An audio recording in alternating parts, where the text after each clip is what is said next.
hate holding these. Well, I was watching Thursday Night Football, and I'm a big fan of Ryan Fitzpatrick. Are we recording this? Are we getting this down? I guess so. Okay. I mean, it's recording. Tell your story. We tried this before, and apparently we didn't get it, so hopefully we are this time. But, yeah, so I started watching I was watching Thursday Night Football, and I'm a big fan of Ryan Fitzpatrick. And so, like, I was watching how he held the mic, and he just constantly had it on his beard. And I'm pretty sure it was touching his chin, but, like, it never left here. So everywhere he turned, he did this. I do that. Well, I've never... Oh, yeah, because you won't sing. Yeah. Not like you can't, but you won't, so. Anyway, but so I was trying to watch how he did it because I knew we didn't have the mic stands for this. So I am Ryan Fitzpatricking this podcast. Well, the worst thing is, okay, so when I'm on stage and I'm singing and I'm worshiping and I totally lose sight of what's going on around me and it's just like me and God. And when the mic is on the stand, right, and it's just out there, the worst thing possible is to like be having this moment where you're worshiping and then you turn and your face hits the microphone. My tooth has hit the microphone before, like so hard that I'm like, I think my tooth just came out. So yeah, don't do that. Yeah, well, I'll try not to swallow the microphone. Microphone holding etiquette. You can hold it like a baby, or like Christina Aguilera. She does this on it. Yeah. With real life stories on display, gifts and talents in every way, building up a community. Have you had your 2% today? All right, y'all. Welcome to the third episode of the 2% podcast. We're very excited to be here and to have you guys listening. We really appreciate it. This one's going to look a little different. If you're watching the podcast on YouTube, you can already tell we're in a different spot. We're recording this in a different place. We're actually at our house recording this. Yes. We had quite the week last week, as I'm sure a lot of you did with the hurricane that had come in. By the time this podcast is released, we'll be probably a month out or so from Hurricane Helene. But man, she did quite a number on this area, and it was a tough week for a lot of people. Yeah. In addition to that, our dog was in the hospital for several nights, and we were I think it got to the point where he was like almost in septic shock, and so we were dealing with that. And it was our 10th wedding anniversary last week, and we didn't get to celebrate because we were supposed to be going to Savannah, which conveniently Helene made a visit as Helene well. was making the same trip. Golly. So it was ridiculous. So we've had quite the week, but all that to say, we brought all the pod equipment to our house, and a little bit more of an intimate setting, but I think it's appropriate for this episode because our guest today is Andrew Leatherman, my groom, and I'm also a guest. Well, not just me. I was going to say, it's not just me. Yeah. Also my bride, or as you are known in my phone, wife and lover. Yeah. So if she ever calls me, if you're ever around me and she calls me or texts me, you'll see it. And she put it in there as that, and then I turned around and put it in her phone too. Yeah. So if one of us calls each other and you're with the other one, you'll see it'll say lover, like husband and lover or wife and lover. It's us. It's just us. Don't worry about it. Yeah. So yeah, we're both gonna kind of be playing host and guest today. We're gonna be volleying back with the questions here. I think it's gonna be a fun one. So. I'm going to introduce you as if I don't know you, but for you guys, this is Andrew Leatherman. I am married to him. We have a beautiful daughter together, Emily. Yes. And so Andrew, let me see. I'm gonna hit the highlights, and then he'll tell you a little bit more about himself later. Incredible musician, plays like 100 instruments. He's a percussionist. Well, we're going to have to fact check some of these things. He's going humble again. Let's see. What else? Yeah, big into sports, huge Chicago Cubs fan, Buccaneers fan. Let's see. What else? Just a doting father, really incredible husband. You're going to hear a little bit more about our story through this episode. But like I can't say enough good things about him. And to introduce your husband, it feels weird. Like I know him already, So like I guess tell us a little bit more about yourself, like the elevator pitch. Who is Andrew Leatherman? Andrew Leatherman, born at a young age. We Don't. didn't get that on the last recording, so I had to get it on this one. No, I mean, you hit all the ones that like I try to self-identify with is, family, music, and my sports teams. I've played music since I was a teenager, and I would turn to that for any kind of thing. So, and then sports, have always our country's done a great job at promoting sports and everything. So, I have dove headfirst into that. So, but most importantly, my my bread and butter in life is like you and Emily. If that's not right, then I know I'm not right. So yeah, I mean, great job at summing me up. Thanks. And so to return the favor, so Jamie Leatherman, Jamie Stone Leatherman, once known as Jamie Lynn Stone, grew up in the church, was part of pretty much like one of those singing families of the church growing up. So, Jamie and I have known each other since we were 5 or 6-ish. So I would see her sing as a kid, and she would be one of the she was the one at the church that would outshine every other vocalist of any age. so whenever we'd see the Stone family get up on stage, it was we were like, oh, here it goes. So yeah, music, big part of your life. I know that much. Our family, Emily, who want to hear a little bit more about having a child from you. But the love of your life outside of me, self-proclaimed,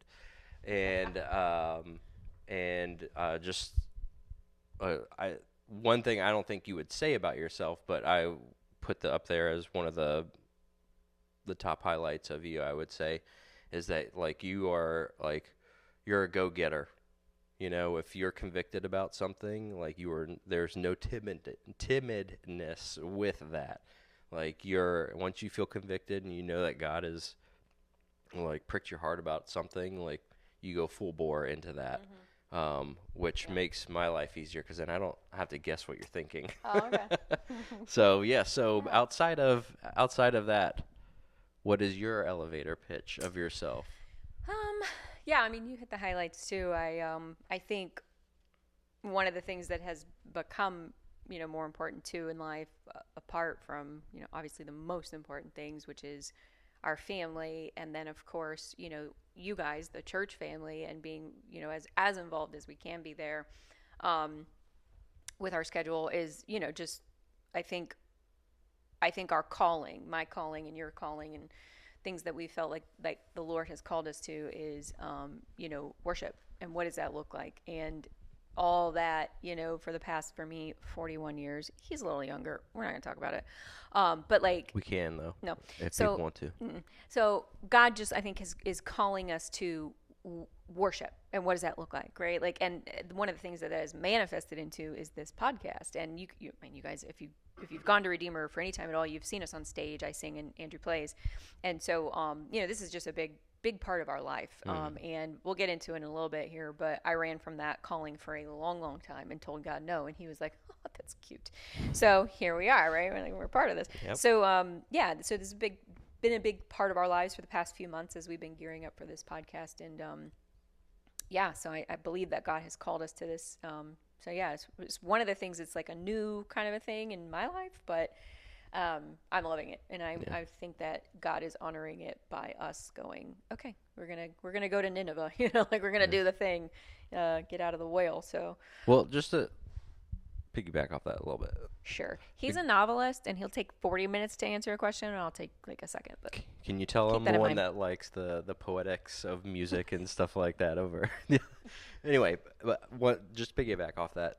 The good thing about this, because you not resisting God's calling to you, and for being part of worship, the good thing about that is, when you came back to like just surrendering to God in that area, you came to a point where you feel like, just because you're surrendering to Him in that area doesn't mean necessarily you have to always be on stage singing. Yeah. Which is obviously a God-given talent that He wants you to use. But you always looked at it as like, if I'm not playing the song or if I'm not singing the song on stage, then I'm not part of the worship team, which is completely false. So that's one big thing. And the other big thing is, because you leaned into God's calling for you on that, this whole idea came up, doing a podcast. And it's like one of our very few hobbies that we have together. And it's because we're both learning this together. We're so different. Yeah. Like, so different. Like, yeah, I constantly want to just be like sitting on the back porch all the time, and like that's my unplug. And like Jamie likes her reality TV shows and stuff like that. So, call me out. Listen, I like to also like be out of the house. Yes, he'd like to be in it. I want to get out. Yeah, I want to stay home, but I want to stay in a quiet part of the home. Or just be playing music or something. Jamie wants chaos. She wants to see chaos, or she wants to be around people. Oh no, I did the thumb thing. Let's see if it does it again. Yeah, well, we'll find out. Yeah, well, those are our little Easter eggs, but no, I like it because it's a hobby that you and I like can legitimately be interested in together. Yeah. Not like, oh, I'm gonna go. Like, whenever you come golfing with me, like, typically you're like, I'll just ride in the cart, just enjoy the weather. But like, I did play a couple weeks ago, and I was, like, really good. Yeah. I came out of retirement. It really kind of frustrated me, actually, how good you were on that round. Anyways. But golf is not your thing, It's something that I, like, it is definitely one thing of mine that I really enjoy to do.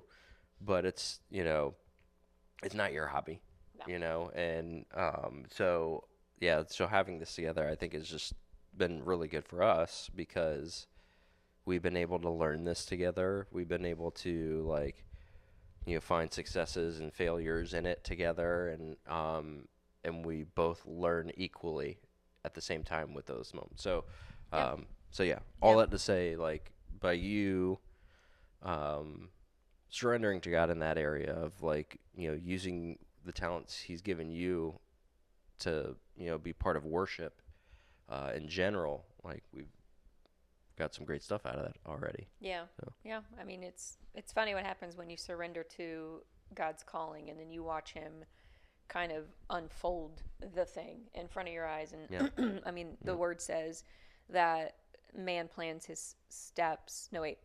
Man makes plans, but God orders the steps. I don't want to get that wrong, but man makes plans and God orders the steps. And it's funny because, like, when like Andrew said, I'm a go-getter and I like to get things done. And so when we were, talking about this and making plans for it, I saw this like very linear progression line. And it's like, since we started it, it's gone like this. We've had our ups and downs. We've had things like happen and had to reschedule some sessions, and then we had a hurricane and like all the things. And so just watching God kind of do what He wants to do with this has been pretty cool to watch it. Yep. So let's get into kind of what we call the story time segment, where we just try to like get to the root of who you are in your spiritual journey. So I'll ask you first, how did you come to know Jesus? I already know this, but this is for you guys. Yeah. So I wait, not more important, but very important. We got our swag still. More important than coming to Jesus. We've got swag. We are the 2%. We got our mugs. It's good. Yeah. I just wanted to call that out. We're still waiting on you, Duncan. We're gonna say that every episode. Hey, just because we're waiting for them to sponsor doesn't mean we can't sip on their lovely beverage. We're drinking your blend. Sorry about that. Okay, go ahead. No, not sorry though. Anyway, but yeah, so I had the real fortunate blessing of growing up in a very stable home of parents who they got married in 1969 and to this day are still married to each other. My mom already knew Jesus. My dad, like from a young age, and then my dad came to know Jesus when I was about 5 years old, 4 or 5 years old. And so my dad's very intellectual, and he's very similar to you, where like if he feels convicted about something, he's gonna like learn whatever he can about it. He's going to deep dive into it. If there's a book about it, like my dad's got it, and then he'll sit on his favorite couch or his favorite chair and read all night long, And so when he came to know Jesus, he just dove headfirst into the Bible and just would constantly read it. And so maybe about a year after that, I would say, I know I was 6 years old. We would have Sunday night services at our Southern Baptist church. And so I remember the pastor that was speaking was talking about like, heaven and hell, like life after death. Like, we have this life that we're here, but like at some point we're going to leave this life, and like where are we headed, kind of an idea. So, even though I was young, I felt like, I had my whole life ahead of me, but I still like, there was something in me that was like, well, like if I am going to die someday, what happens, So like as a little kid, my mind's kind of wondering. So I asked my dad about it on the drive home from church, and long story short, he ended up leading me to the Lord there on our way home from church that Sunday night. And so I don't remember the date. My dad's got the date.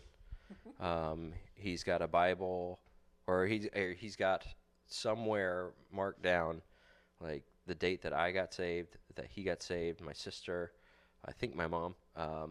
He has all the dates when we got baptized marked down, and he like calls and texts on those days, like, "Hey, you got baptized by Pastor Warner this date." So, like, he's very sentimental in that sense, and he will remind me of the dates of those things, which is you get that from him. Yeah, very much so.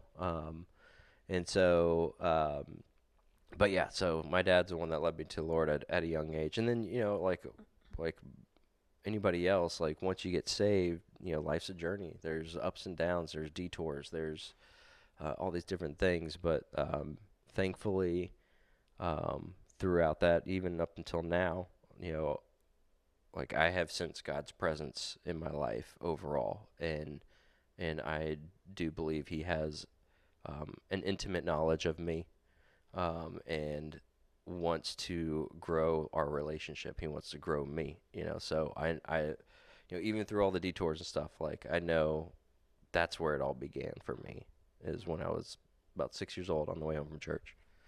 So, what about you? How did you come to know Jesus? So you already know this answer. Well, okay. So let's see. I was saved. I said the sinner's prayer when I was, I don't know, 6, 7. But the reason I don't think I can remember the exact age is because during that time, my family, my parents were going through a divorce.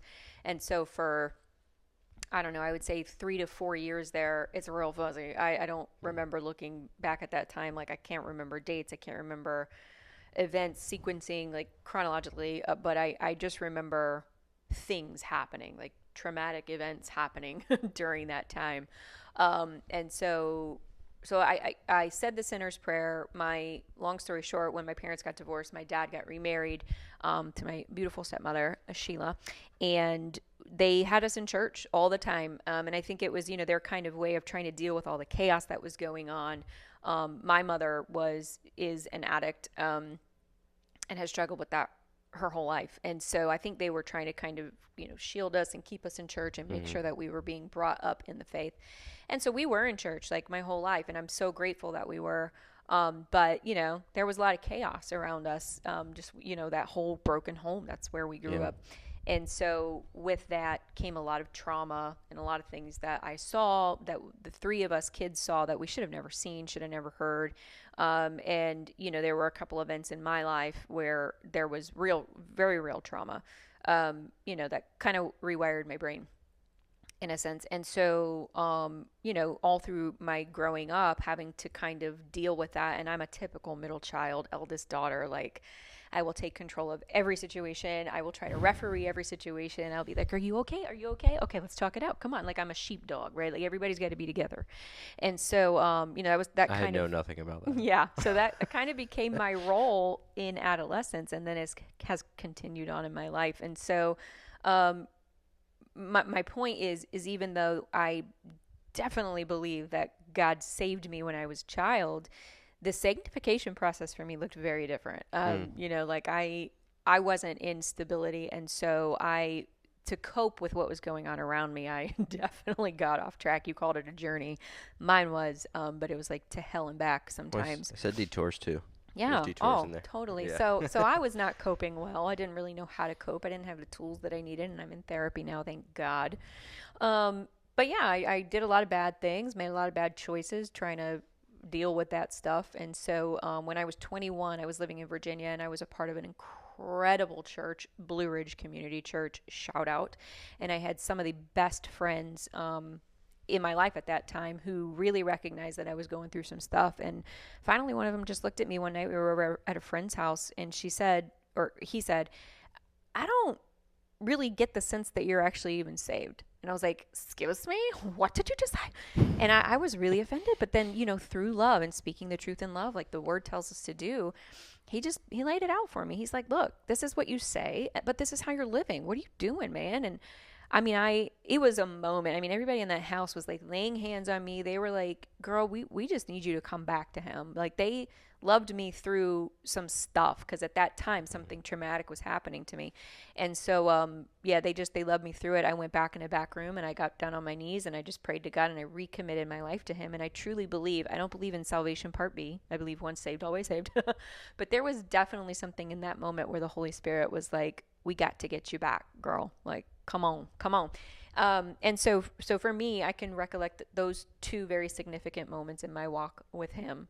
And then even after that, again, the detours, like, it didn't fix everything, but it was just these beautiful pictures of God's pursuance of us and his sheep. And and ever since then, just going through life, going through things, and we'll share a little bit more in our story here, but that's how I came to know Jesus. And that, so one thing I've been, reading recently in Scripture, I've been, I just finished reading through, the Torah. And so one of the things they were, in the Torah is the Shema, the prayer, Hear, O Israel, and so, one of the things that they were, part of the Shema at the beginning, when they say, listen or hear, O Israel, there's a, it's not just it's not a word that's meant to be hey, hear the words I'm saying. It's hear it and ingest it, and then let it become part of you, Mm-hmm. And so it's a sense of hear the words, the phrasing and the letters and all this kind of stuff, but have a sense of reckoning with that. And so it's with your journey, and I think with anybody's journey really, but at least with your story, there was that I think there was that beginning point of it, and then there was this reckoning point, where a few. Yeah. And isn't there always, right? And I have some too that are just look different than yours, so there there's always this you have this intellectual knowledge, but when it becomes that heart knowledge where it's let's actually sit and think about what I just prayed, or let's sit and think about what I just read in Scripture about what Jesus has done for me, when it makes that connection, that reckoning point. So that's where for you it seemed very obvious at that point when you were in Virginia, that was that point where you're I believe this, but now now I'm really hearing it. Yeah. Israel's really hearing what God is trying to tell us to do, to love your God with all your heart and soul and strength. Yeah. Yeah, so that awesome. Was a catalyst for me in many ways. But all right, so let me ask you this short answer. Why did you say yes to doing the podcast? Because it would make my wife happy. That's the answer. There you go. Let's start with that. That's the practical. Let's be real. That's a practical one for me. Happy wife, happy life. No, I'm gonna be honest, like that's part of it, you know. But what I've realized about our relationship is that you're very visionary, like way more like that's a gifting that God has given you is to like see past the present to what could be, or like whether that's good or bad, you know. They call that anxiety. Well, I have that. I have the seeing past the present, but my like in my because you know I'm going to therapy too. Like one of the things I'm learning is that like I have anxiety that makes me look into the future only at the worst case scenario, you know? So I don't look at what could be great. I look at what could be worse or what could be terrible. And I like, so that's part of what I'm working through. But like in our relation, the God given gift to you is that visionary side. So, I've like, I like to say I have started to hone in on when I feel like God is calling you to something, or if you are just coming up with a harebrained idea, because usually I treat it like Gideon, you know, where like I don't put my fleece out here, like can you put dew over here but not here? Yeah, And like hey, let's do keto together. yeah, I like to just like feel it out, like yeah, babe, let's do that as a house. And then once we do it, like yeah, keto is one of them. And then my doctor told me like stop doing keto. You're hurting yourself. And little did I know that I actually was. So keto's not for me. It may be for you, not for me. But like, yeah, God's giving you the visionary capability. And so this is one of those things where like, yeah, you start out saying like I want to do a podcast with like me and Emily doing stuff. And I thought that was cute. Like I'm not into like YouTube or podcasting, you know, naturally or any of that stuff. So I was like, oh yeah, that's definitely like a fun hobby for her and Emily. But then when you started to kind of stir on that and like you were like, I think God's calling this to something bigger and better than that. That combined with, you know, seeing you and like seeing you be in the Word, seeing you pursue God, pursuing your relationship with Him, like constantly filling your mind with more and more worship music than you know Ariana Grande, who's like phenomenal singer, but man, some of her songs it's like yeah. Anyway, but like so like yeah, you like just seeing you surrounding yourself with more of the presence of God. Like, I mean, God is present all the time, but like when you acknowledge that presence is a totally different aspect. So, seeing all that kind of combined together, I was like, no, like this is an uncomfortable thing for me, which I feel like that's something that God has been tugging on my heart with, you know, is like talking about our story more, or like being more vocal about sharing the Word of God, or sharing what I'm going through, even if I'm not like trying to like, I don't know, like with our worship team, like be more open about like what my spiritual struggles are throughout that week, you know, and like having like I'll have Nick Felix and Daniel Loomis are two guys that I like to work out with a lot, and we've gotten really close to where we can actually talk on that level, but then also talk about sports or like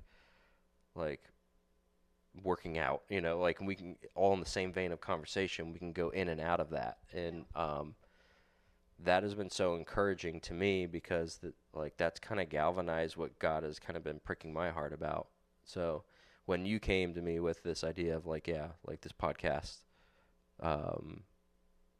it's bigger than better than our family, you know, it's supposed to be about worship. That's when, with my personal journey of like feeling convicted, kind of aligned with that idea. And to me, I was like, well, this is a God thing, because it's, you know, like naturally I just don't want to talk to people.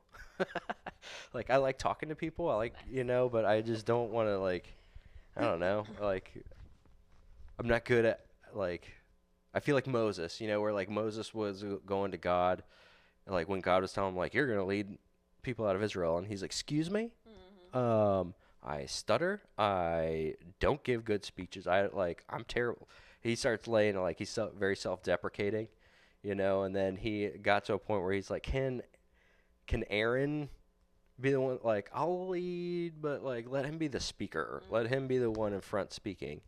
So like I feel very much of that, like when it comes to our story, or when it comes to my story, we've got our marriage story and then we have our individual journeys, So with either one of those, I've always felt that way. So yeah, I feel like God has aligned my convictions with your convictions, and it just seemed right. Yeah.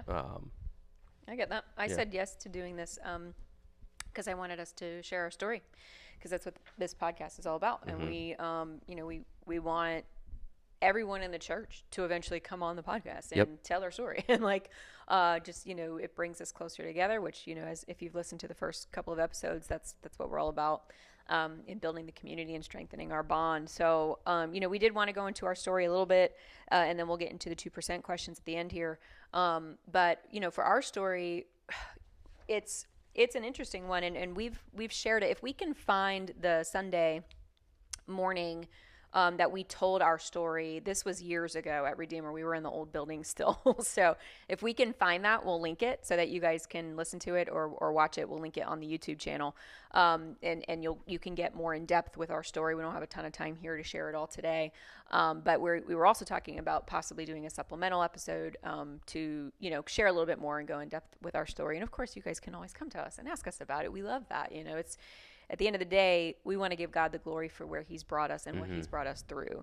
Yeah. And so, the best place to do that is a one-on-one conversation with actual humans and not you just watching us. So, come talk to us. But, our story, like I said, it's an interesting one. We got married in 2016. Like I said, we just celebrated our 10th wedding anniversary. Well, we didn't celebrate it, but we wanted to. But 10 years we hit. And we were married for about a year, and it was, I would call bliss. It was ignorant bliss. We were very unaware of the issues that we had. Yeah. But it was a fun year because we were childless and, dual income, and we just did whatever we wanted. We traveled, we went places, we hung out with friends, and it was great. I found out I was pregnant, and it was a tough pregnancy. I was very, very sick in the beginning. And then when I had Emily, she code blued in the hospital. Yeah. She wasn't breathing. And so we had a very traumatic birth story, and she was in NICU for a couple nights. We get her home for one night. She had to go right back to the NICU because she had jaundice. So her whole first week or two of life, I don't even know how we survived. So it was literally out of our hands. Yeah. For the first 2 weeks of her life. We were in survival mode. Yeah. And so already as brand new parents, it's survival mode, as all of you know. But to throw on top of it such a traumatic birth story. So all that to say, I think some of that fed into, I suffered from postpartum really bad, and I didn't reach out to anybody to help me. Not friends, not a therapist. I just was trying to power through because that's what I'd done my whole life. Remember back to when I was talking about terrible coping mechanisms, right? I started to just draw from my tool set, but my tool set was garbage. They were like rusty tools. They shouldn't have been being used.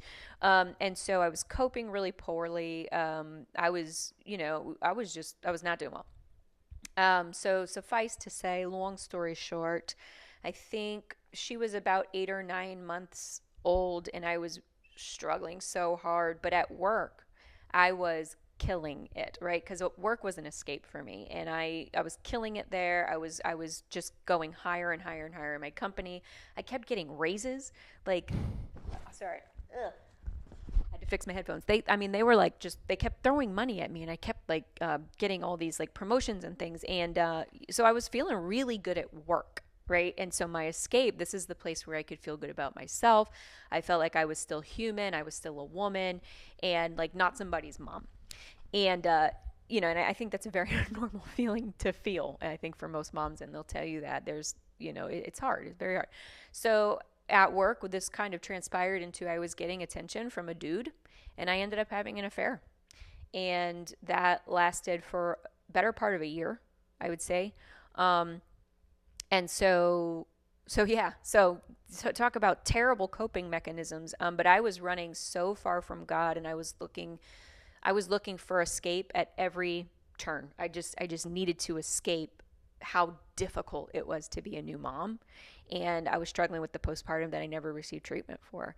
And so I'm not excusing what I did. Absolutely not. It was a terrible decision and I never should have done it.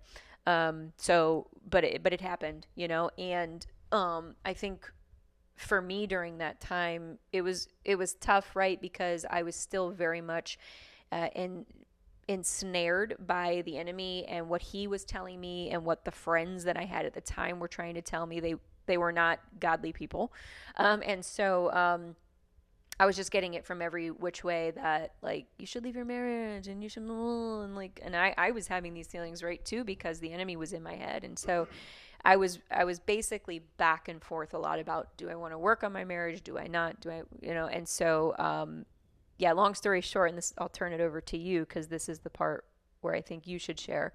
But eventually we decided to work it out, and I left that relationship, and we decided to work it out.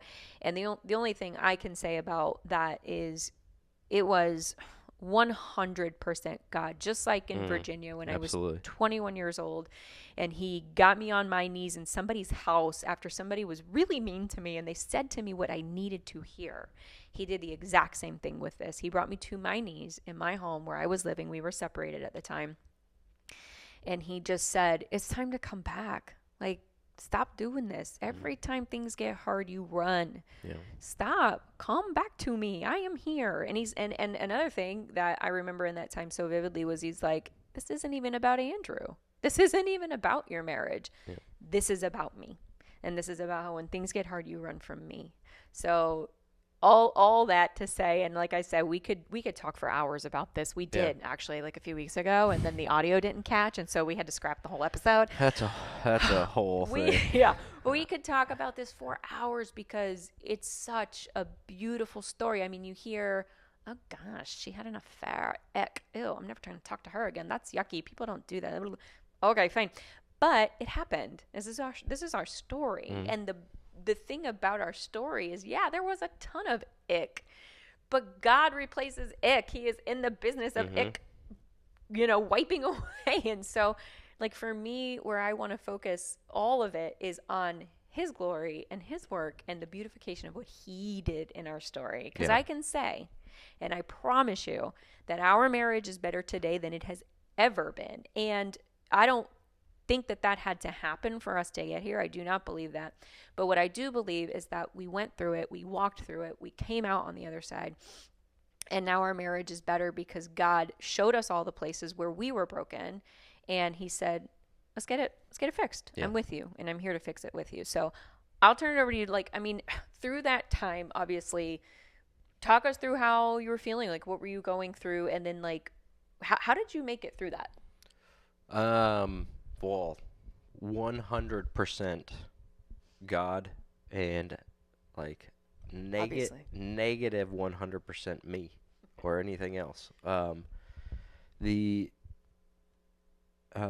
Throughout that year, well, I will preface it by saying this, like, what added to the sting was, so this happened in 2017, right? So 2016, so long ago. Yeah, 2016 was one of the best years of my life, because we were married. We had been married before that. We got married in 2014. So, like, but here where I'm going with this, I'm not saying my marriage to my wife was not top 10 moment. But 2016 was a significant year for me and, like, very poignant. And to this day, I still look back on it as, like, man, that was, like, I should have been buying lottery tickets that year because that was the year everything great was happening. I had gotten into a job right at the tail end of 2015, like, got into that tech support job. So I really wanted to get into IT. I didn't know where, but I knew that's where the future was. So, like, I wanted to get my foot in the door somewhere in IT. Got my foot in the door. Boom. Done. So I knew I had to route up, 2016 hits. Then we find out that we found out in 2016 that you were pregnant. Or no, sorry. Let me back up a bit. Found out in 2015 you were pregnant. Mm-hmm. So 2016 comes around after getting the tech support job. Emily's born. Mm-hmm. Like, boom, great start to the year right there. Like, spring is sprung and Emily is alive. And, and we still, we went through the Code Blue, we went through the jaundice episodes and stuff like that. So, like, all that was very rough. But overall, like, once she came out of those things, like, she's fully healthy. Like nothing ever happened. And so, yeah, we had our daughter, our child. Like, I'm a father now, I romanticize those kinds of ideas probably more than the average dude. I was like, I just cannot wait to be a dad. I wanted to be a dad to a boy, but like now that we found out we're having a daughter, I'm like, holy crap, being a dad to a daughter is going to be awesome. So like I'm thinking about all these things. So we had our daughter. Then, that was in the spring. And then fall comes around and the Chicago Cubs win the freaking World Series, broke a 108-year curse. Like, that, like, we'll romanticize a moment. Like, baby, Cubs. Yeah.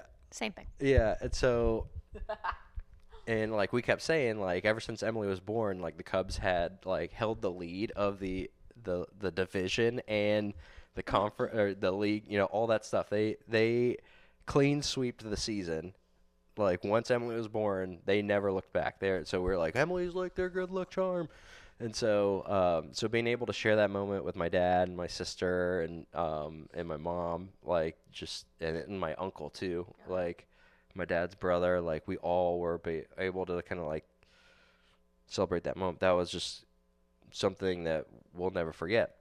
We still talk about a lot. And so, so Emily's born. Boom. I became, like, a full-blown, like, husband, father, family man at that point. Everything you wanted. Yeah, and then only thing that's left is we need to own a house. So at the end of 2016, we buy our first house, this house that we're sitting in right now. And so, like, I mean, that entire year for me was awesome. And then 2017, beginning of 2017, that's when you revealed to me that you were having an affair and that you weren't sure if you wanted our relationship to move forward or if you wanted that one to. So all these great things where I was feeling great about myself, and things that were happening to me, I was like, life is beautiful. And then it all comes crashing down in one moment. And so that was, I would say that's probably the moment where I realized, like, I have always thought that I was the exception to the rule. Because I had such a very healthy upbringing. They had my family had their flaws and stuff, but like compared to other families, my family was angelic. Yeah. And like if anybody's ever met my mom, like what you see is who my mom was behind closed doors. Like the sweetest person alive. And so my dad's very very compassionate and like, loves to joke with people, loves to like make people feel good. So like I've always like had that. But I've always thought I was the exception to the rule because my parents protected me from a lot of stuff. Like they didn't expose me to divorce. They didn't expose me to like marital problems. They didn't expose me to like the things of this world. They protected me from those things. And so I heard about all those things always happening to people growing up, or like, my friends around me, like, oh yeah, their parents are divorced, or, things like that. So all that stuff to me, I was like, well, I'm going to find the right woman and it's going to happen. Like, it's going to happen the way that I want it to. Like, I'm going to script it out and then have a dotted line at the bottom and tell God, hey, sign here. This is my life. I've got the script out for you. You just sign it. And I found out in that moment that is not life. Like, life will do whatever it wants to do. But what is constant throughout whatever good or bad things happen is that, like, my position in Christ will never change. And so when all that stuff happened, when I first found out about at the beginning of 2017. I got very nearsighted spiritually because of how much everything hurt. You know, it was unbearable pain, you know, and it wasn't a pain that I could escape, you know. I couldn't go to a different room. I couldn't go to a different town. I couldn't, you know, and plus I'm a father of a baby. So like I can't just like skip town and like run from problems and distract myself with other things, you know. We had to share a child, so so I knew I was like stuck here, and like either I go through it. Like one thing I remember my mom saying was like growing up, when she went through breast cancer, she said, "Well, when problems like this happen, you're gonna have to go through it one way or another. You either go through it like being drugged through kicking and screaming, or you go through on your feet and you learn something from it. You know, you make it worthwhile, you know." And so I got very nearsighted, and I was like, I need victorious moments with Jesus. Like, and when I say that, I mean, I remember I'd have this cadence of a prayer that I would pray to God in like completely overwhelming moments, where I would say to him, delight in me, delight in me, delight in me, delight in me, delight in me. Like, and I would keep doing it, and sometimes I would get angry as I'm saying it, you know. And I would, there was a lot of, like, I had to get very nearsighted. And so I compared a lot of it to, like, one thing I did was I got really into working out because I was like, I want to cause pain right now. That you could control. Yeah, because in my mind, it's like, there's a wall here with holes punched in it from me getting so, like. We patched it. Yeah. It's patched. I patched it. So patched and painted. We're good. But I punched holes in the wall, you know, I would never lay my hands on another person. And so, and even in that moment, I found that out, like, even in these moments, like, I'm not like trying to seek out another person, but I needed, like, I felt like I needed to rage out on something. Yeah. And so, like, I went to the gym. So I was like, well, let's rage out there, because at least that'll be productive for my body as opposed to, like, destructive to me or to other people. So I would do that. And so I realized through working out, because I would listen to people reading the book of Romans as I would work out and stuff like that.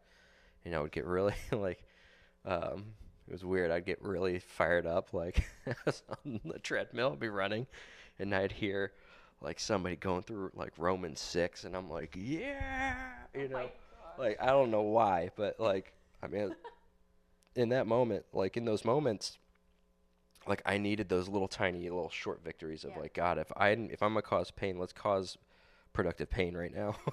And, you know, and so I would do that, and then everything, I got, like, so short-sighted with that, at, like, each moment, like, if I got into an unbearable moment where I, like a thought overwhelmed me, or, like, a conversation that we had would, like, replay in my head, and it would just injure me like, harder and harder every time I'd replay it.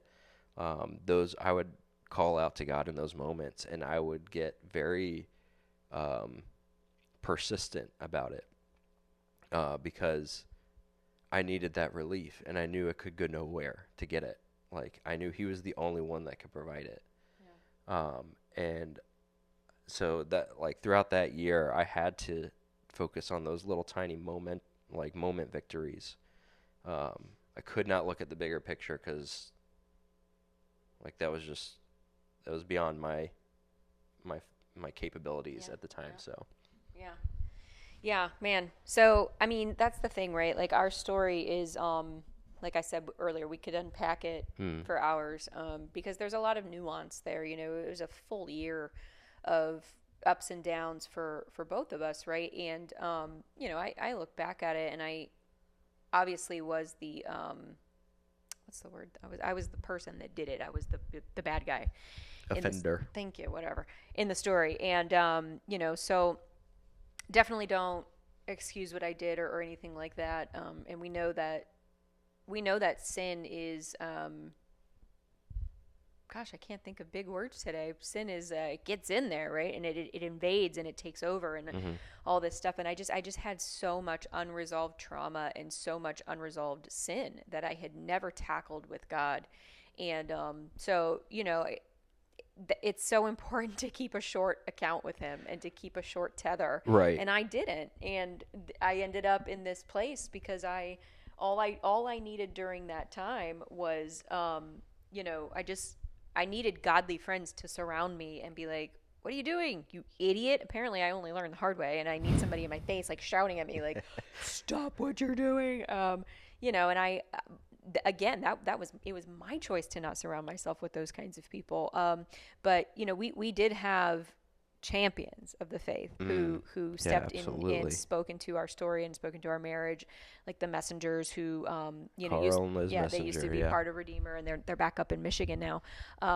Jerks. No, I'm just kidding. We love you guys. But they had a huge part in our story. I don't think we'd be married today still if it weren't for them. I don't think so either.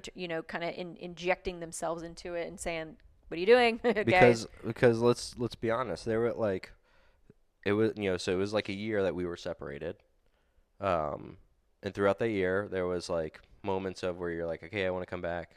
Okay, I don't want to come back. Right. I want to come back. I don't want to. So like we had these ups and downs towards the end of the year, of that year. Like I had given up on our marriage at that point. At that point, I was like, all right, I've got nothing left. And I'd given you up to God at that point. I was like, God, now I don't want to be married to her because of all the emotional damage that has been obviously you did, like, there was physical aspects to it, but like the most important part to me was how emotionally damaging the whole year was. And it kind of kept a pattern of that throughout that year. And so I had reached my breaking point, and so I had given you up at that point, and so I was ready to walk away from our marriage, but the only reason why I didn't is because out of principle, out of anger, I was like, she's the one that started this, so she's the one that's gonna have to file it. Mm-hmm. Like, she's the one that's gonna have to pay for all that stuff, and you know what? She's going to have to hunt me down with a process server because I'm not showing up anywhere for this. And so that's where I was, so like we both that year were at a point where we're like, our marriage is over. Like, this is not happening. And for people like Carl and Liz Messenger who stayed in our lives, who stayed in our mess, I mean, they would put their snorkels on and dive deep down into that murk just to find us and be like, hey, we still love you. Yeah. And God loves you. And they showed God to us. They didn't tell us about him. They showed him. Yeah. Oh, I remember Liz saying they had friends that were going through the exact same thing, before us. And she would tell me things like, they say that their marriage is better now than it's ever been. And I'm like, you're right. I don't believe that. And like, here we are. Yeah, but that's 7 years later. But that's if you're purposeful about your marriage. 100%. We weren't purposeful when we got married. We were checking off a thing like, this is what Christians should do. Yeah. You get married, you have a baby, you buy we're a house. we're on the tail end of our 20s or at the beginning part of our 30s. So it's just old. Like we got to start. Yeah. Like, we got to start checking off the cultural list of things that we got to do. Neither of us had been in therapy at all before our marriage. Right. We just thought we were above it, I guess. I don't know how I could have thought that. I didn't think I needed it at the time. Yeah. So I thought I did, and I was like, not going to do it. Yeah. So, I mean, and listen, all of this to say, because we do have a whole other segment we need to get to here and talk about the actual, what is the 2%. But at the end of the day, we want to give the glory to God for our marriage, because God is the person who put us together in the first place, and he knew this was going to happen, and he orchestrated our healing through all of this and the restoration of our marriage. And even today, he orchestrates everything in our life, everything in our marriage, this podcast. I mean, everything, every trial, every tribulation, our dog being in the hospital. Like, we look back on last week and we were like, we could have caved If this had been us years ago, this would have broken us. Like little things would break us because we're still healing. We're both actively in therapy, and we're still healing from things that people don't want to talk about.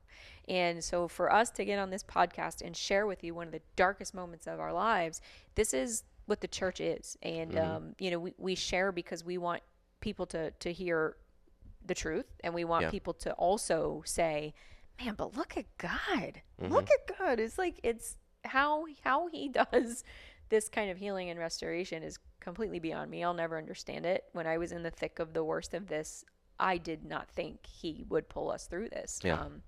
So I'm really grateful that he did. And obviously grateful to you, because I used to always say, you're my Hosea. You are my Hosea, and you stuck around just like Hosea. And that's what God does. It's a beautiful picture of who God is to his bride, the church, and how ugly we can be sometimes, and how bad we can be. And he's like, yeah, but you're my bride, and I'm gonna stick around. So I do want to share before we move on. Please.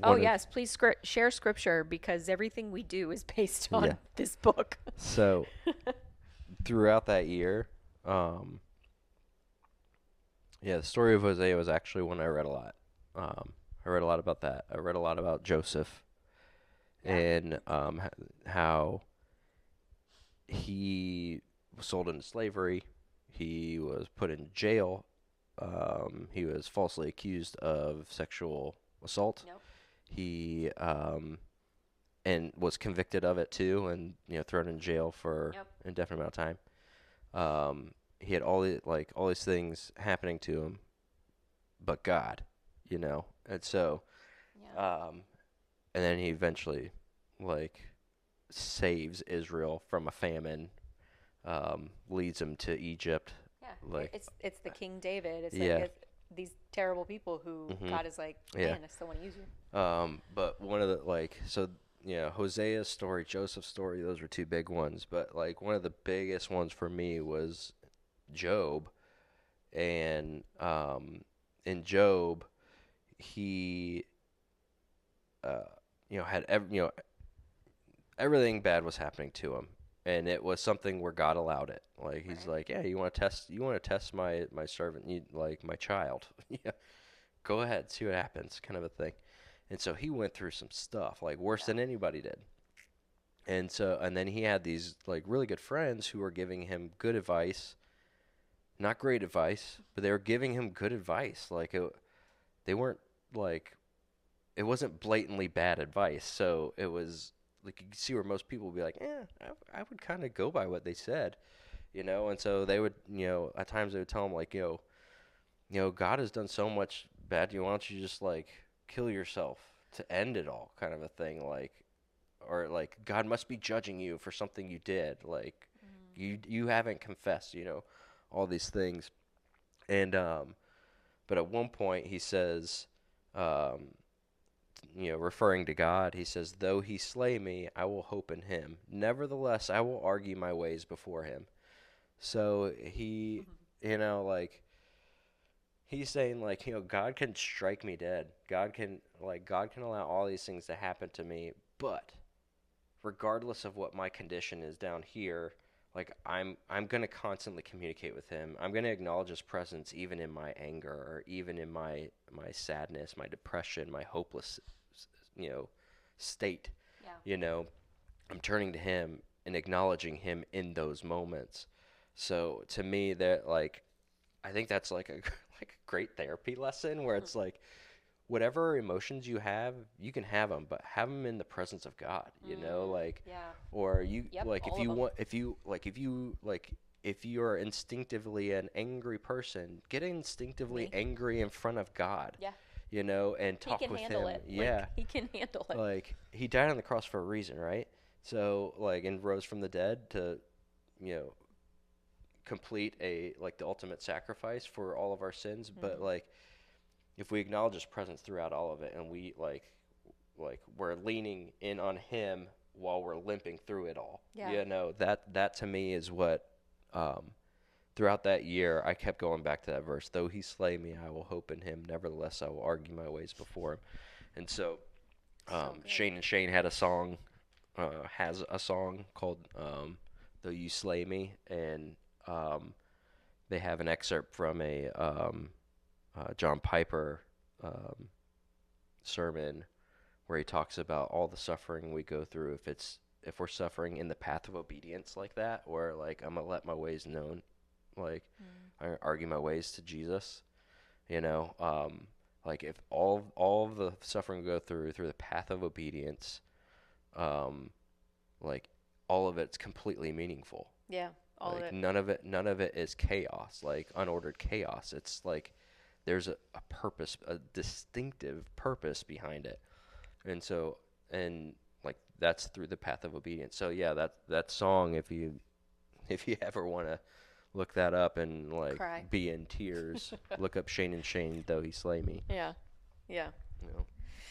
All right. So let's do this. We're gonna move into the 2% questions. We've got, let's see, we don't want to go like over an hour, so we'll do like 10 minutes of this. Okay. But I'll just ask you. You're gonna go to guest, and I'm gonna be host, and we'll just ask you these questions. So the 2%, right? We've talked about this on the last couple of episodes and what it means, and we're trying to move that needle to get that 2% to be the whole body of Redeemer, and then even outside of Redeemer, right? Like this culture of worship. What does it look like to worship 24/7, right? And I would call our marriage now an act of worship, which all marriages are, but like to see the story that God has brought us through, like God, every time I'm up on that stage singing, there is not a Sunday morning when I'm up there singing when I do not think of our story and where God has brought us from. Every worship song takes me back to that time, and it's like it's like a beautiful thing, right? Because I don't get sad when I think about it anymore. I just see God's redemptive story there, and so like to me, it's all part of worship for me. It's a big part of it for me. It's not about me. We're going to ask you, how did you discover your artistic talent, and at what point did you decide to use it for the glory of God? So keep these short. I'll try. Novelist. I'll try. So I've always like kind of had like I guess you would say an artistic mindset. I was like in art classes, like drawing, painting, and Yeah, we'll put one up on YouTube. like I did that stuff as a kid. Like so, I was in art classes every Saturday morning from the age of 7 or 8 until somewhere in my teens. But yeah, every Saturday morning I'd go learn a new media of art, like pastels, chalk, oil paints, acrylic paints. Yeah. My favorite one was stipple art, where you take the pen, you dip it in ink, and then you just draw with dots. Yeah. That's all you're doing. And I'm starting to see now, like where like an ADHD person like could find therapy. Should have known that 20 years ago. I there was something to that I just drew to. Anyway, but yeah, so I did art like that. So I always had this like this mindset of like looking at things in a romanticized, maybe poetic way, like life scenarios I would look at that way and anyway, I like ever since I can remember, I've always liked art. When it came to music, it wasn't till I was like 13 or 14. My parents had bought me a guitar a few years before that. I never played it, and they sold it. And then I begged my parents for one when I was an early teenager, and they're like, "Well, we had one before, but you never played it." So like somehow I convinced them to buy me a new one, and then so I started learning. Like I had a girl break my heart at the time in high school, and so out of my like emotional estate.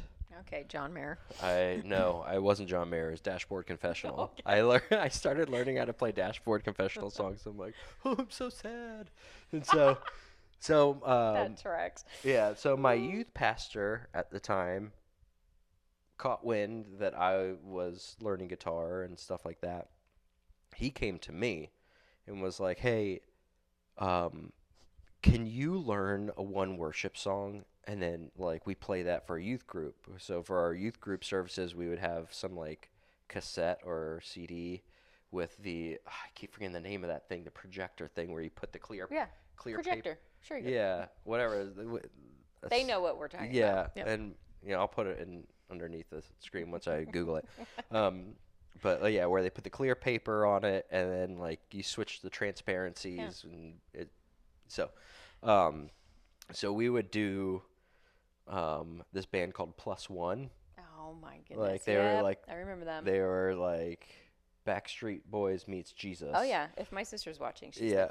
Yes. So I like that was our worship set, I guess, for youth groups services, and we would always make fun of it. Like all the boys were like, "This is so dumb," you as know, you should. and like everybody was kind of ashamed of it, except for like the few people that were like blatantly like, "Yo, Plus One's great." Oh my gosh. So and they might have been. I just I was that kid that hated. It was Like, a big boy band era. Yeah, so, right. Yeah, I was hesitant on that as a kid, but so yeah, my youth pastor asked me to learn one song. So I learned "Lord, I Lift Your Name on High" Oh yeah. in the key of G. Okay.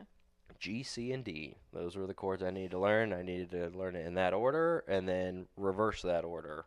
So you playing one song plus one cover band, how did that translate into you now? Like, and the feeding of you, like, because you love it. Oh, you I love it. Love it. I You like. love I playing. get energized by it. Yeah. There's never a Thursday night for rehearsal or a Sunday morning where he's like, oh, I'm just too tired. He's like amped and always ready to go. So, like, I look forward to it. how did that? How did it become begrudgingly learning a song to that today? Well, it just. I know it's a gradual tugging of the heart, and I. Like in the youth group, I learned that one song, and then that became like accountability, like a cultural accountability. I don't know if that's healthy for everybody to go through that as a kid, but it worked for me. But I was like, oh, well, we're only going to be playing this one song and just singing it 3 times in a row until I learn a new song.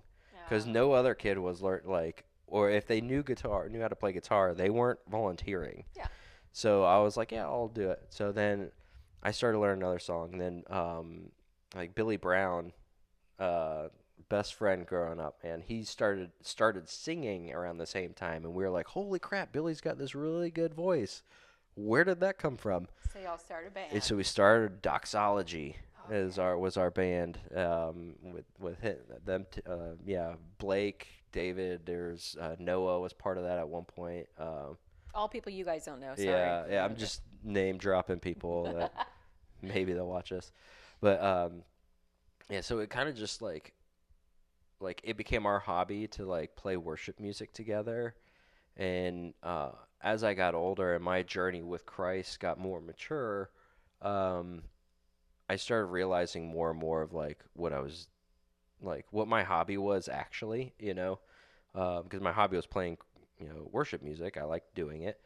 But then once I realized like the history of worship music, like I took a couple classes in college about like, the history of worship and things like that, and worship music, like music in the church and stuff like that. And so I was starting to see like where it came from and like the purpose behind it and how it was like extremely intentional with everything.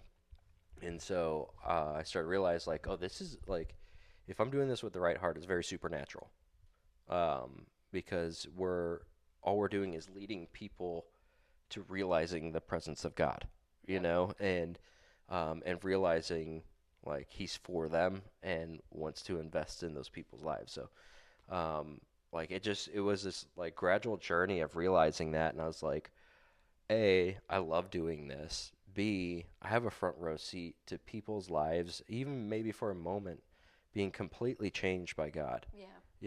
Or people in complete surrender to God.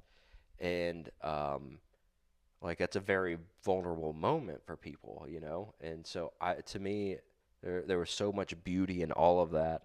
And so yeah, it was just like it started out as peer pressure and then it turned into like, well, I'm enjoying this. I'm gonna keep doing it and try harder. And then it turned into like, holy cow, what I'm doing is above me. It's not like because I played in regular bands where we played bars, and stuff like that, where we played normal, just regular music that's not worship music, and that was fun. But like I got burnt out by that so fast, so quick. Yep.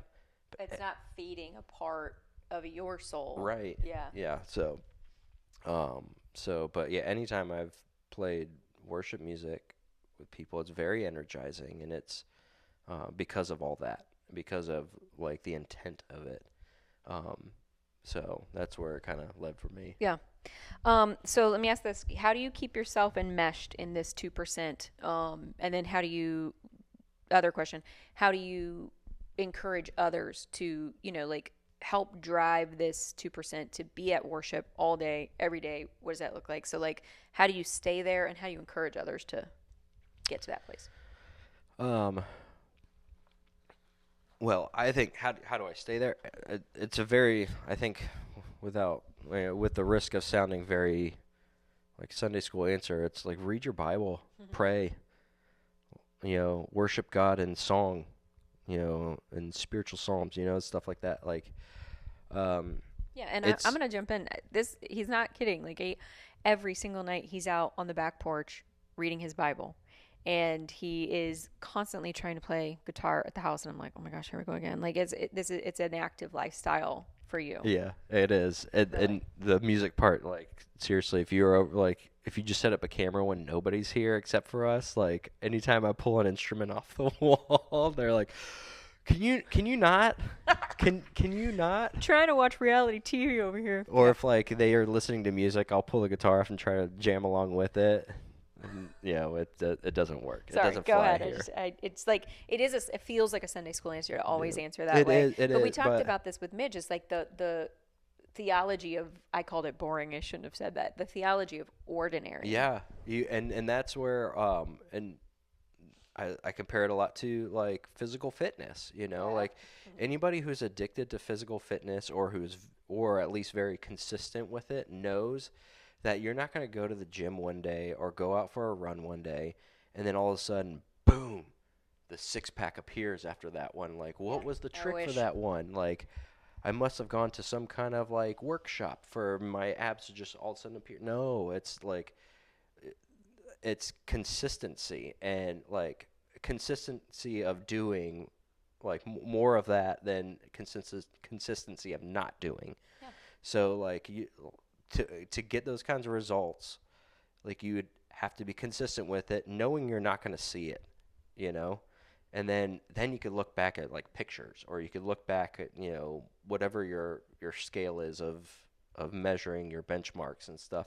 Then you could look back after a few months or a year or whatever, and you could see the progress that way. Yeah. And so that's the exact same thing with being part of like the 2%, like, or like being in a worshipful mindset, is that like you're training your spiritual muscles.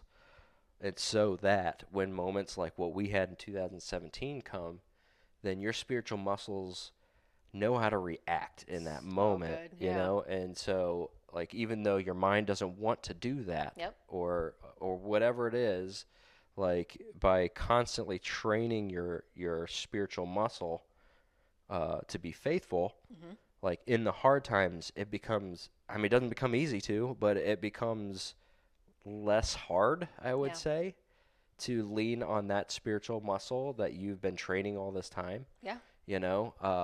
And so, yeah, I think it like very much like what Mitch said. Yeah, like the theology of boring, like ordinary, or boring, or they're bordinary. Bordinary. Yeah, the theology of bordinary.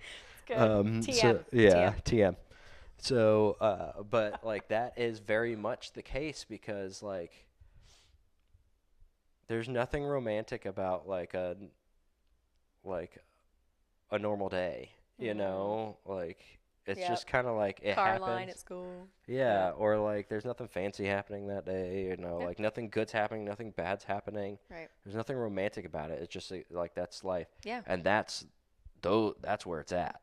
You know, like, and so I think for some people when times get good, like really good, it's easy for them to lean on God. Absolutely. And then other people when times are really bad, it gets easier to lean on God. I'm not one of those. And then there's some people like where it's this, where it's like it's not the best, it's not the worst, it's just a normal day. Yeah. That's where it's at. Yeah. That's where and that like doing that on your own, but that combined with constant community of of purposeful people. Right. I think that's where it's at. Okay. So 30 seconds or less. Yeah. What's Good missing luck. from modern worship today? This is we call it the missing child segment. I think I might be able to do this in 30 seconds Okay. because I'm going to go off my answer from the recorded, non-recorded version. That you'll never hear because we lost the audio. Go ahead. But I'm going to say the outdoors is missing because what we do as a culture is either we do it or we value it. What we do or value is siloing our lives. You know, like we got our work life, and when I say work life, I mean like work personality. Like, we got like the actual work of like reports or things we got built or people we got to talk to. You know, that's the physical part. But like everybody has a work personality, right? Like, because I'm getting paid to be there, so like I gotta have like. For me, my work personality is super bubbly and teamwork, and like I find a joke in everything because I've heard him on calls. Because a lot of our stuff can get really stressful, so I joke a lot because I try to bring down the seriousness. Yeah. And so we silo everything. There's that. Then there's our family life. You know, then there's our and everybody likes to make the comparison of like driving, being on the road. Like we've got our like driver life, you know, and then we've got our extended family life, and then we've got our other silo of our friends and stuff like that. So like we silo all this stuff, and then like because I think people are, for the most part, are pretty good about coming in to church on a Sunday when there's like, especially if there's good worship music being played. People are really good about being in the presence of God or like acknowledging God's presence in that moment, and like they'll lift their hands up or worship the way that they do, and like so they're really good at being in the moment there, like and being present with God, like acknowledging that. But it's once we leave and we go into work, we go into the ER with our dog. We go into our car to drive in rush hour traffic. We go in the car line to drop off or pick up our child. That's my hard part. Keep going. Anyway, so the parents at the schools. Anyway, so yeah, about slipped there. But like we silo all these like stances and like acknowledgments of Christ in moments, and so we need to knock down these walls. You know, we need to knock down this like, you know, like, okay, I need to go in this room to work. I need to go in this room to do family. I need to go in this room to be with friends. Yeah. And, So you're saying don't keep the worship within the confines of the walls of the church on Sunday mornings. Like knock down the walls, knock down all the silos. It needs to go outdoors. Yeah, it needs to go outdoors, out to his creation, out to where like, you know, the sun, moon, and stars that he hung himself, the mountains that he set up himself, you know, like the everything, all of it, like, you know, hearing, you know, birds doing exactly what they were created to do, which is chirp and fly, you know, like all these things. Like to me, that's where I feel closer to God, is in those moments, like outdoors. And so spiritually speaking, that's what I think is missing, is like people going outdoors, like getting the walls away, and then like, you know, work is outdoors. My family life is outdoors. Like it's all like God's presence is all here. All of it exists together. Yeah. And God is not secluded from one or the other, you know? Yeah. So, and that's something I know I'm guilty of. Yeah, that's what I think. Okay. So what we're going to do now is we'll move into the segment where we're actually going to share a song with you guys. And so we're going to insert it into this video. So enjoy.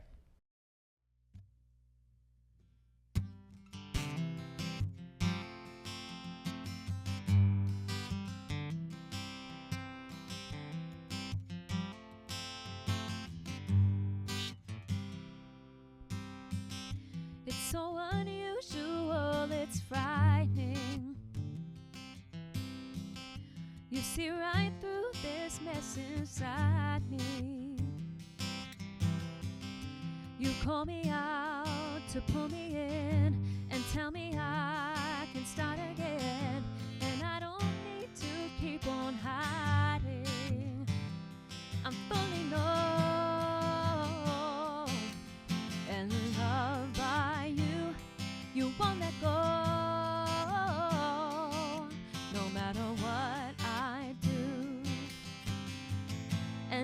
not one or the other. It's hard truth and ridiculous grace to be known, fully known, and loved by you. I'm fully known and loved by you. It's so like you to keep pursuing, and it's so like me to go astray. But you got my heart with your truth, the kind of love that's bulletproof, and I surrender to your kindness. Oh, I'm fully known and loved by you. You won't let go, no matter what I do. It's not one or the other. It's hard truth and ridiculous grace to be known, fully known and loved by you. I'm fully known and loved by you. How real, how wide, how rich, how high is your heart? I cannot find the reasons why you give me so much. How real, how wide, how rich, how high is your heart? I cannot find the reasons why you'd give me so much. I'm fully known and loved by you. You don't let go, no matter what I do. And it's not one or the other. It's hard truth and ridiculous grace to be known, fully known and loved by you. I'm fully known and loved by you. It's so unusual, it's frightening. I'm fully known and loved by you.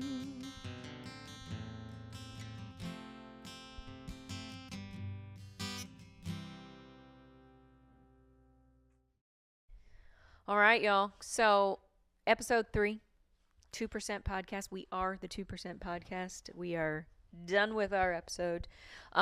We hope you guys are enjoying the podcast. We hope you're enjoying listening and watching wherever you get your podcasts. But make sure that you're liking the videos and subscribing to the Redeemer City Church channel. We want as many folks to see this, not because we care about numbers. We don't. God's going to do with this what he wants to. But, we just want people to hear true, authentic stories of God's intervention and restoration and healing. And we think it's super important for the small C church, like not even just Redeemer City Church for us to get closer, but the worldwide church, the global church. So share it far and wide. But yeah, thanks for listening. And anything you want to say signing off?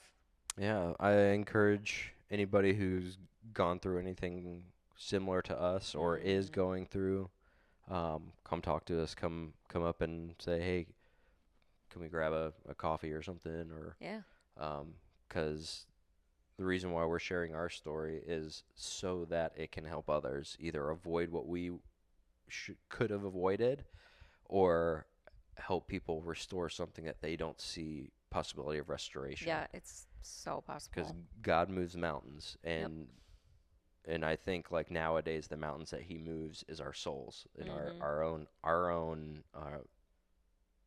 brain. Yeah. So, but yeah, I like please come up and ask anything unless you're a Cardinals fan. Okay, we're gonna take it back to baseball. Thanks, 2% fam. See you next time.